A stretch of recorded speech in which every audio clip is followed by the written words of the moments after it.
ছাড়া ইমান হইতে পারে না, আমল করিলাও সারা দিন রাত ইবাদত করো, রাসূলুল্লাহর লগে মহব্বত থাকে না, তোমার ইবাদতে ঘাম হইতো না। যেমন মদিনা শরীফের মুনাফিক হলর সারা জীবনের ইবাদত বরবাদ গেল একমাত্র আল্লাহর নবীরে দিয়ে আন্তরিকতা না থাকার কারণে।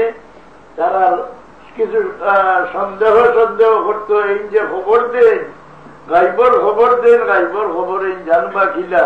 আয়েশা সিদ্দিকার হার লুকাই রইল, উঠোর তলে তাই হইতে পারলা না, আর তাই নিবার আসমানের খবর দেন গেল। মুনাফিক হলোর সন্দেহ কথা আছিল, ইটা তাই বুধ হইলে না, তো ইটা বুধ হইবা গিলা, হ্যাঁ না।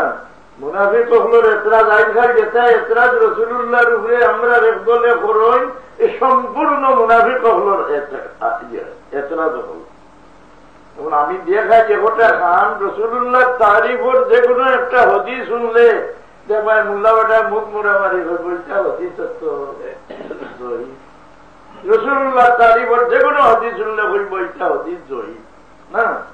যেমন আমি দেখাই আর এই যে আজান দিতে আঙ্গুলের বুড়ি টিফোর নখ চুমা লইয়া চোখ ফুসা দেখো না নি দেখানো দলিল হয়ে যায় বলে। আমরা ফেকার কিতাব, মশলার কিতাব, তাহতাবি স্বামী তো লেখছেন, কিন্তু তাহতাবি তো পরিমাণ জোর দিয়ে লেখছেন যে আশহাদু আন্না মুহাম্মাদুর রাসূলুল্লাহ হইতে যে ব্যক্তি তার বুড়ি টিফোর নখ চুমা লইয়া চোখ ফুসিব, এই ব্যক্তির চৌকার খান দেওয়ার সালামত রাখবো। কত বলে হ্যাঁ, আজ আমার বাদর মোনাজাতটা বাদ চালাইছে কিটা বলে হাত তুলা লাগে না, তবে সকল মোনাজাত তো লাগি যখন হাত তুলা আছে তানবী সাহেব শিখিয়েছিল যে আজানোর বাদর মোনাজাত হাত তুলা কিটা দেখি দিচ্ছেন যে সকল মোনাজাত বলে হাত তুলা আছে, আজানোর বাদর মোনাজাত হাত তুলা সুন্দর না।